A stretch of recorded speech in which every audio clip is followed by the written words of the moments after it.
Cracker, some of these labels are doing me in. I wouldn't be able to read that even if I was sober. Gives a sniff. What? That's the vinegar bottle, isn't it? Yeah. That one looks all right.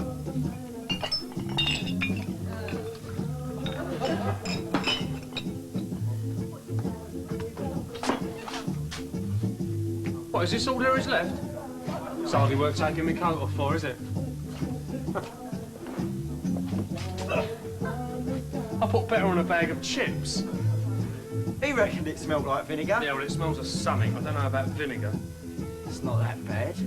Well, drink what you like. But I dread to think what it's doing to your insides. It's already strained your barnet out. Good job, Michelle can't see you now. She used to love those little curls. What's up? Have I said something? That's why I let the perm grow out. No, Michelle, no point. What about you? You got enough there for a perm now, haven't you? Well, I'll end up looking like that, Wally. You heard from her at all? Had a postcard the other day, as it happens. It's only taken her 2 months to write it. You? You got on the wrong subject here. Ever since she went, it's been non-stop. Why did she do it? Well, why does anyone do it? She couldn't stand around and find a home anymore. I thought you two got on well together. With me mum and dad. Oh. But why not think twice about touching that stuff? No, I mean, the thing was, there was no way round it. I mean, they know we've got no chance of getting a job. They've given me up as a lost cause, but they didn't want to see Michelle festering in bed and going the same way. So they felt they had to keep rucking her. Your old man's out of work himself. Yeah. So you can imagine that the atmosphere was none too sweet when he started on at Michelle about getting out and doing something.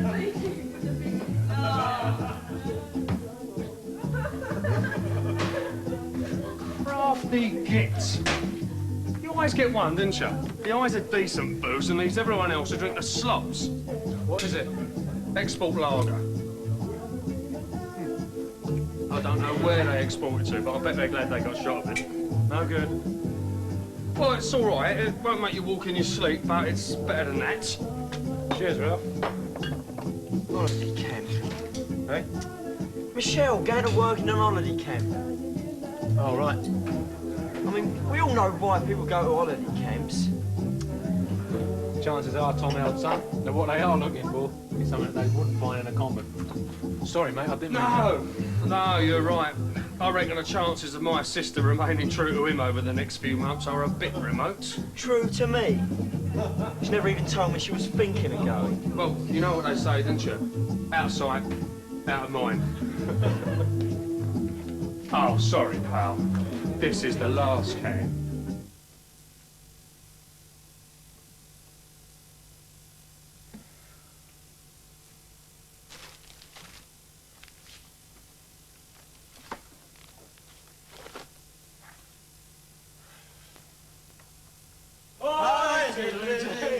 A boozer's life for me. A boozer's life is merry and bright. Drunk all day and drunk all night. I diddly-do. A boozer's life for me. I'm trying to stand up right, Tom. It'll make it a lot easier to steer you. You steer me?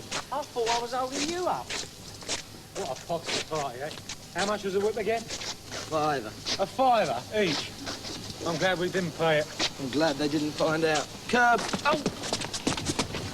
Oh, what is a man? What has he got?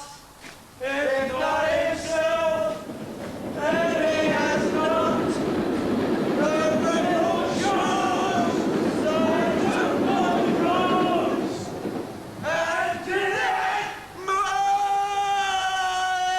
way. Tommy, you're a good man.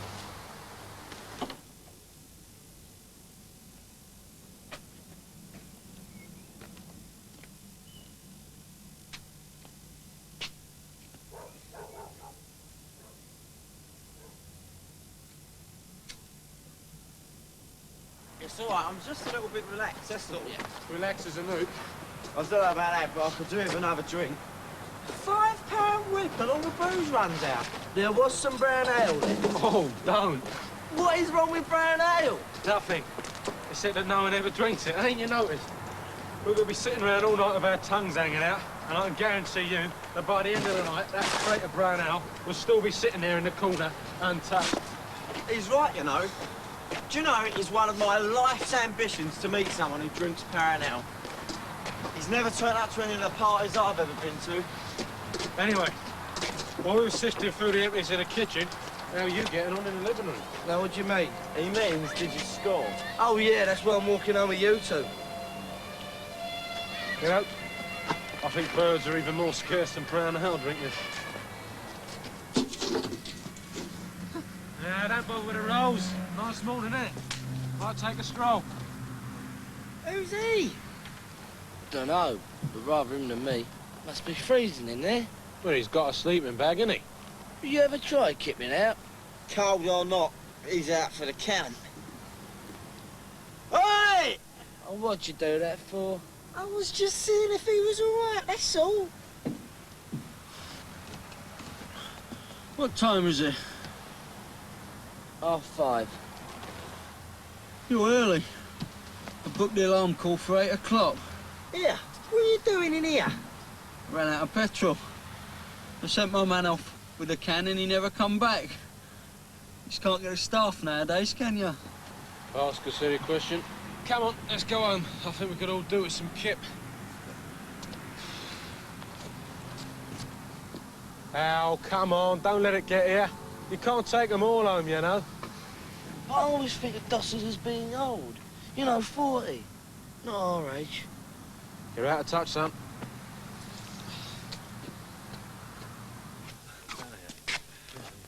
Aye. What's your Uncle Vic doing out this time of the night? He's not walking the streets for you, is he, Al? You ought to tell him you're a big boy, you know. You try telling him anything.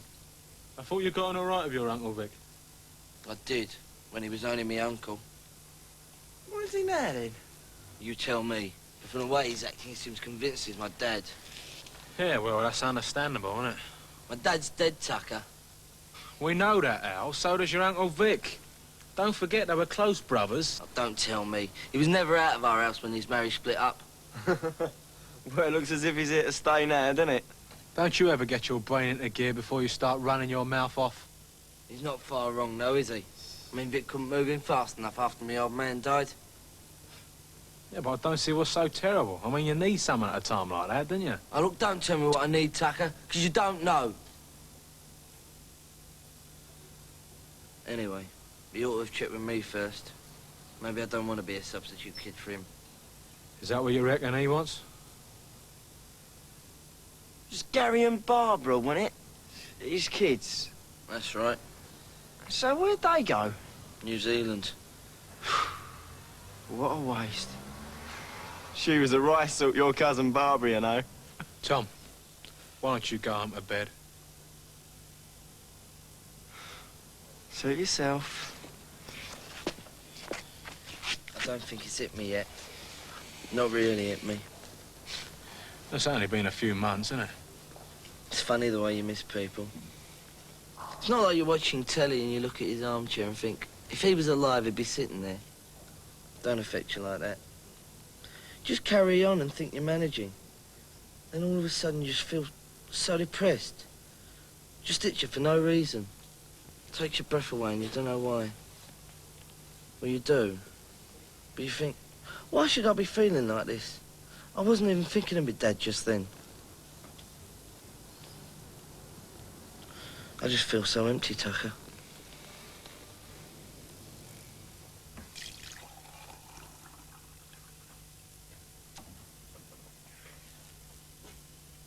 Funny, isn't it? You go out drinking and end up with a raging thirst. This is for through the night. Through the night? Save me getting up. It might have escaped your attention, but the night has come and gone, my son. Look, I've had a night out, all right? If you've any objection to me coming in at this time, the answer's simple. Go back to your own place, then you won't have to see me. I'll go when I'm ready. Oh, will you? That's nice to know, considering you were never invited in the first place. I've never needed an invitation to stay here. You're talking about the past. From the sound of it, you need reminding who this house belongs to. No, I don't. No? So what right have you got to come in here, sizing the place up for whatever you can get your hands on?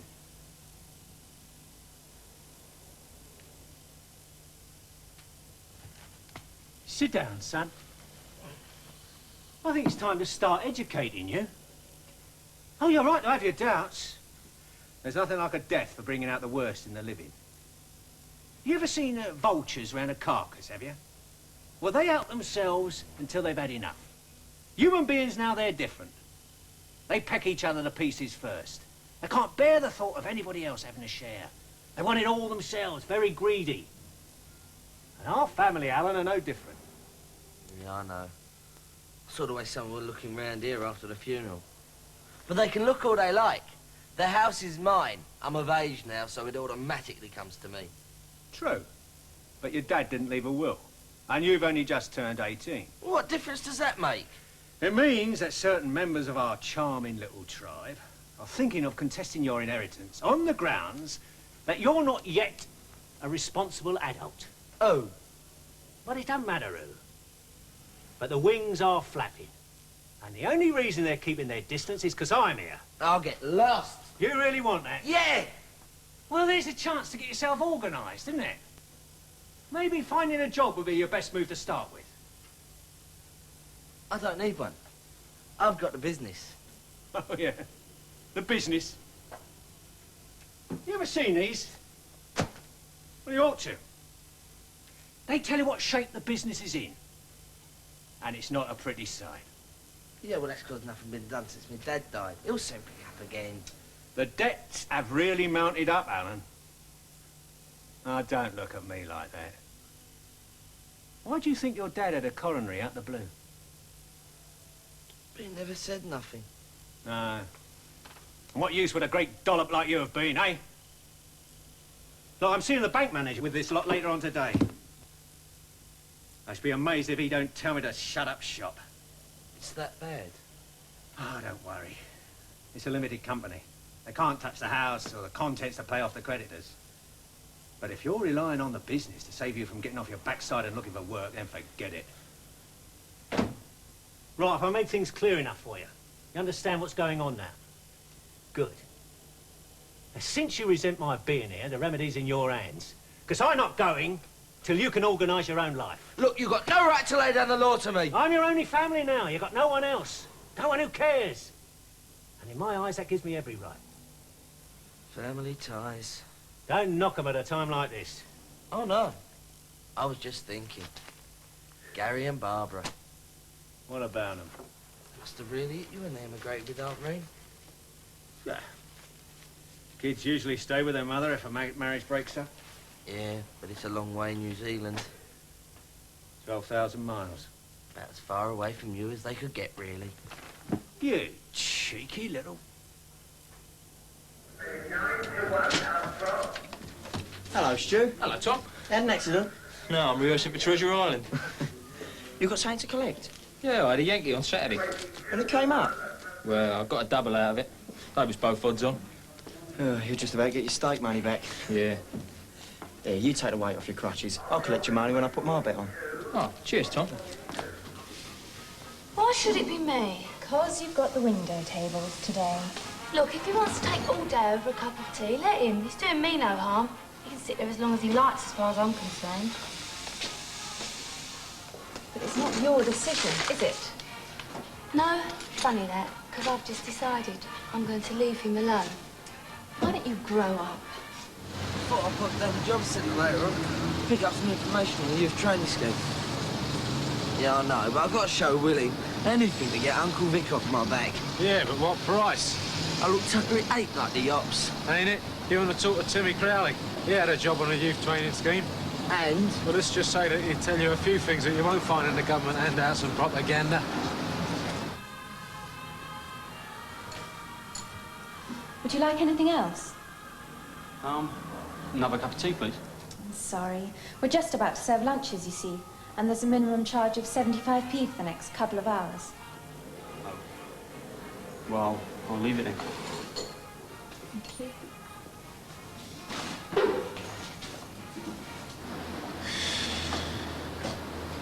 Soft in the heart and soft in the head. You are one big dollop. Funny you should say that. Someone else called me that today. Well, it shows I'm not wrong then, doesn't it? Come on, before you start getting involved. Feel better now? No, but one way or another he'd have been asked to leave. At least that way he was treated with a bit of civility.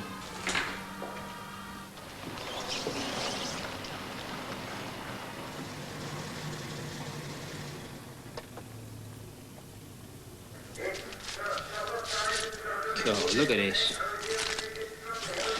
I'm fed up with all this scratching about, Tommy. Yeah, you and me both.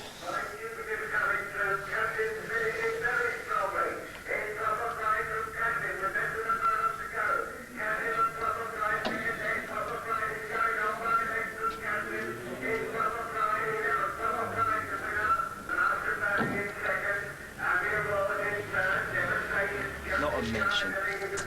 Oh, well, that's me out again. Yeah, don't go yet. Might be worth you hanging about. Don't stare. That's Tony Bamford. He's got contacts in stables up and down the country. They give him the nod when an horse is certain to win, do you know what I mean? So? He don't bet that often. But when he does bet, I've never known him to lose. Yeah, look. There's Sweating Conkers behind that counter. So I'll bowl over there and ask him what he fancies for the next race, shall I? He's bound to tell us. Listen, we might get a sniff of it. Even if we did, look, I'm well skinned. I'll see you later. Yeah, all right.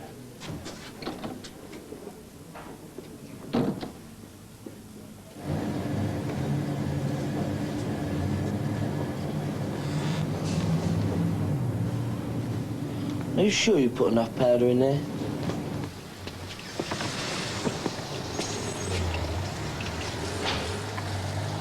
Get in. What for?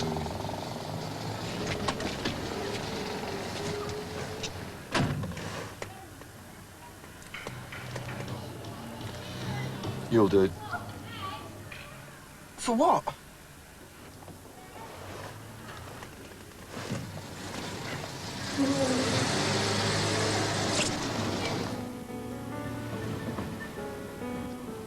There's a certain horse I want to have a flutter on this afternoon, but I don't want to frighten the bookies. They're such sensitive men. Yeah, I've heard your horses have got this habit of coming in first. Have you now? Well, then you'll know my problem. Tommy. You see, Tommy, when I back a horse, I like to make it worth my while. The sort of money I plonk down on the counter, well, the bookies, they're quite likely to refuse to take the bet. Frighten I'll clean them out, you see. So divide the stake money up and have several bets in different shops. Smart boy. That's just what I want to do. The thing is, this face is too well known around here. And if I start gambling with piddling little amounts like £10s and £20 a time, the bookies will know what I'm up to straight away. They'll be on the phone to one another. The odds on that horse will come tumbling down to nothing. That's no good to me. What you need is someone to put the bets on for you. Someone they don't associate with you. Tommy, I'm so glad we're on the same wavelength.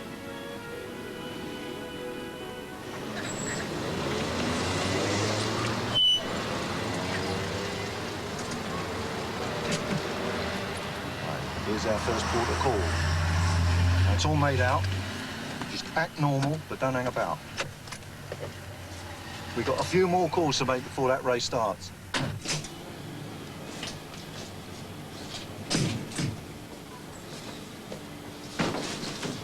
All right? Yeah, you know that car I've been sleeping in? I operate a shift system with the local cats. Oh, yeah. Yeah, I have it at night and they use it during the day. What for? You might well ask. But it comes to something when you can't stand the smell of your own clothes. Yeah, lend us some of your soap powder. Finish it up. There's only a bit left. Oh, cheers. You're a tough. Al? How long have you been sleeping like that? Oh, a few days. It's only temporary. Oh. Yeah, I've got my eye on another place. It's a lot bigger. Yeah? Yeah. Someone's dumped a transit van just up the road. Ain't you really got anywhere else to go? Al. I was thinking of creeping back in here for the night. It's nice and warm. Yeah, mind you, have you noticed the way they design these places? There's no little nooks and crannies to hide yourself away in. Miserable git. Oh, by the way, I'm Creamy. Creamy, it's what I'm called. Oh, Alan. And Tucker.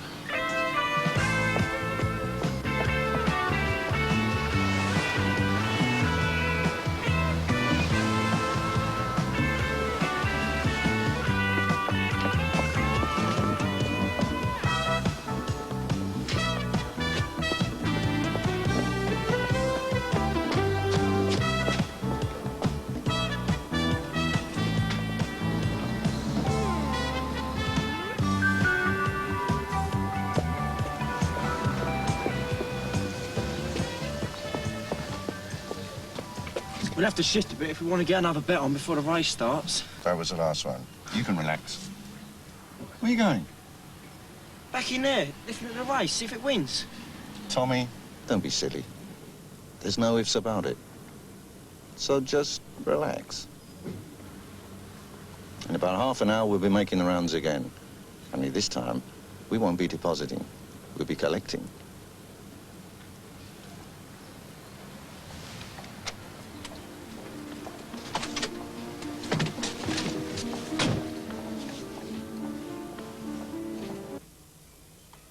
You're mad, Al. They'll only stir up more aggravation with your Uncle Vic. Let it. It's not up to him who stays here tonight. Look, if it's going to cause any problem... No, we'll be all right. I'm glad you think so. Looks like the bank manager gave him the thumbs down, and he looks none too pleased about it either. Quick!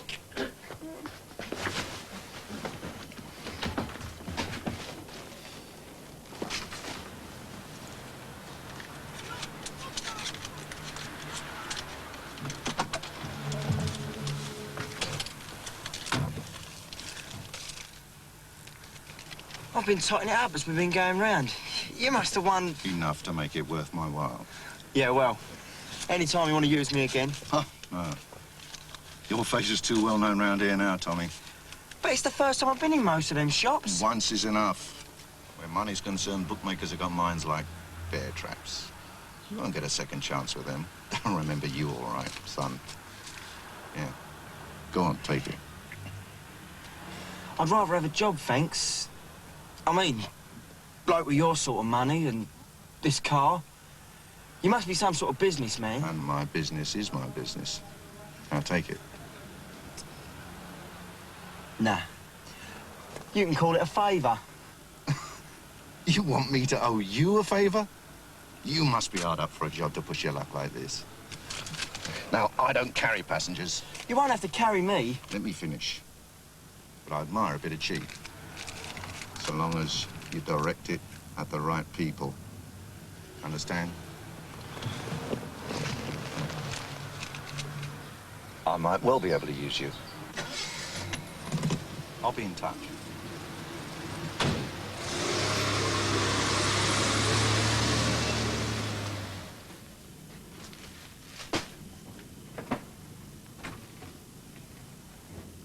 Al, give it a rest. What? What? You melt me down with those big cow eyes of yours. No, I'm not. You're doing it again. You've got a guilty conscience, that's all. Look, Al, if I took in every bloke you felt sorry for, I'd have more wastes and strays in here than Battersea Dog Zone. I wonder what he's doing now. Al! Quick! What's up? Just move it, will you?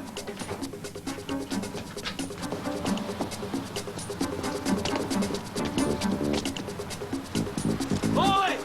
Get out of here!